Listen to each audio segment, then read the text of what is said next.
नमस्कार दोस्तों, स्वागत है आपका हमारे चैनल अनकवर और मैं हूं आपका दोस्त भारती। दोस्तों, आज जिस विषय पे मैं बात करने जा रहा हूं वो है पॉलिटिकल पार्टीज। भारत की पॉलिटिकल पार्टी। भारत में दो प्रमुख पार्टीज, कांग्रेस और बीजेपी। दोस्तों, मैं ये तो नहीं कहूंगा कि कौन सी पार्टी अच्छी है और कौन सी बुरी। मैं कुछ आंकड़े आपके सामने रखूंगा कांग्रेस के और बीजेपी के। ये आपको डिसाइड करना है कि कौन सी पार्टी अच्छी है, कौन सी बुरी। आप में से बहुत सारे लोग कांग्रेस के प्रशंसक होंगे, बहुत सारे लोग हैं जो बीजेपी के समर्थक होंगे।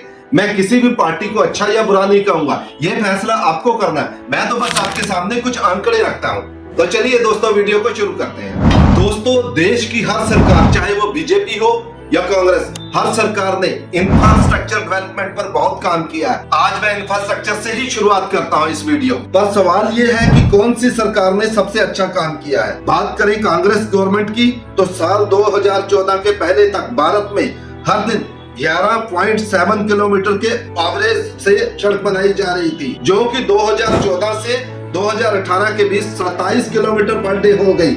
यानी 11 से 27 किलोमीटर पर डे, लगभग 11-12 किलोमीटर पर डे की बढ़ोतरी। यानी कि बीजेपी की गवर्नमेंट के दौरान देश के रोड इंफ्रास्ट्रक्चर का तेजी से विकास हुआ है। यही कारण है कि पिछले कुछ समय से देश के गांव-गांव जो सड़कों के नेटवर्क से जुड़ गया है। 2014 के पहले तक देश के सिर्फ 56% गांव ही शहरों और बेहतर रोड नेटवर्क से कनेक्टेड थे, पर ये आंकड़ा अब 88% तक पहुंच चुका है। दोस्तों, अगर हम नेशनल हाईवेज की बात करें तो कांग्रेस गवर्नमेंट के समय में 4.58 की रेट से ये बन रहे थे, पर बीजेपी ने इसे 21.19% पर पहुंचा दिया और ये लगातार बढ़ता ही जा रहा है। इसका मेन रीजन छिपा है इन दोनों गवर्नमेंट के काम करने के तरीके से। कांग्रेस गवर्नमेंट प्रोजेक्ट तो बहुत सारे चला रही थी, पर वो ज्यादातर प्रोजेक्ट्स को अपने कंट्रोल में ही रख रही थी। इसकी वजह से ये प्रोजेक्ट बहुत लेट हो रहे थे और इसके लिए गवर्नमेंट को ओवर बजट जाना पड़ रहा था।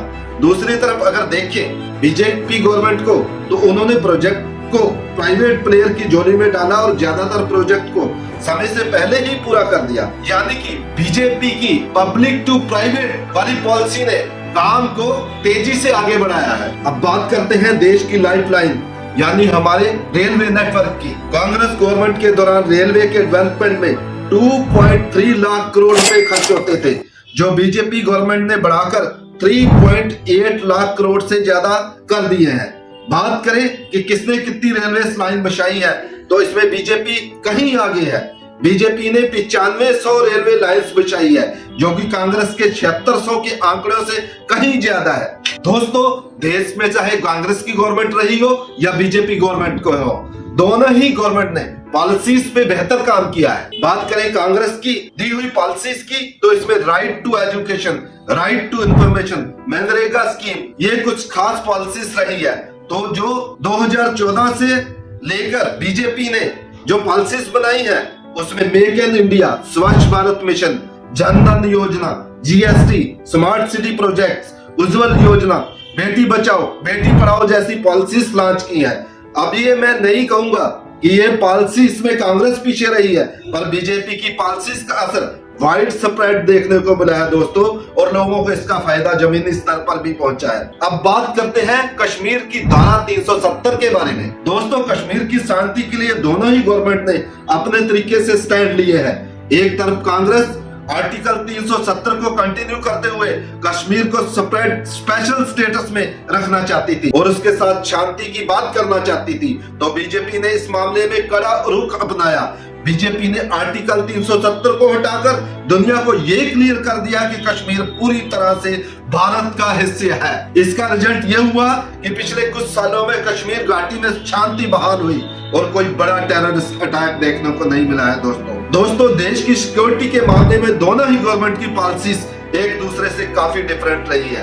कांग्रेस गवर्नमेंट के दौरान भारत अपनी जरूरत के करीब 15% डिफेंस इक्विपमेंट्स विदेश से खरीदता था, तो बीजेपी ने मेक इन इंडिया और देश की सुरक्षा के सामान को देश में ही बनाने पर जोर दिया और अब हम करीब 9.5% डिफेंस इक्विपमेंट्स ही विदेश से इंपोर्ट कर रहे हैं। बीजेपी गवर्नमेंट के दौरान डिफेंस वर्ड के मायने भी काफी बदले नजर आ रहे हैं। एक तरफ जहां कांग्रेस वेपन्स को खरीदकर उन्हें जमा करने में बिलीव करती थी, तो बीजेपी ने डिफेंस की जगह अग्रेशन की पॉलिसी अपनाई है। दोस्तों, बीजेपी गवर्नमेंट में हमारी टोटल जीडीपी का 2.6% पैसा सिर्फ डिफेंस में खर्च किया गया है और सीमा की उस पार और उस पार दोनों तरफ से मौजूद दुश्मनों को करारा जवाब दिया गया है। कांग्रेस गवर्नमेंट में भारत रशिया से अपनी जरूरत के 76% वेपन्स खरीदा करता था, पर बीजेपी गवर्नमेंट ने भारत में ही अपने पार्टनर्स को एक्सपेंड किया है और मेक इन इंडिया स्कीम के तहत भारत से ही बहुत सारे इक्विपमेंट्स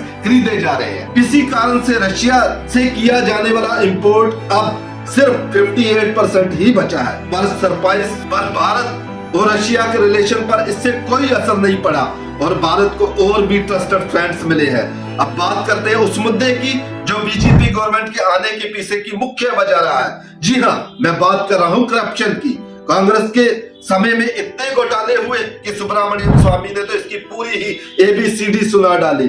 साल 2013 में ग्लोबल करप्शन इंडेक्स में भारत की रेटिंग 94 हुआ करती थी दोस्तों, जो कि काफी खराब रेटिंग थी। 2021 के अनुसार ये घटकर 94 से घटकर 85 हो चुकी है, यानी कुल मिला के 9-10% नीचे रेटिंग आ चुकी है बीजेपी गवर्नमेंट के समय में। मतलब देश में थोड़ा करप्शन तो कम हुआ है, पर ब्लैक मनी वापस लाने और 15 लाख देने के दावे तो दोस्तों अभी दावे के दावे ही है, वो तो सिर्फ जुमले ही बने हुए हैं। कांग्रेस के समय में करप्शन भले ही ज्यादा हुआ हो, पर इसको रोकने के लिए कई कानून लाए गए थे।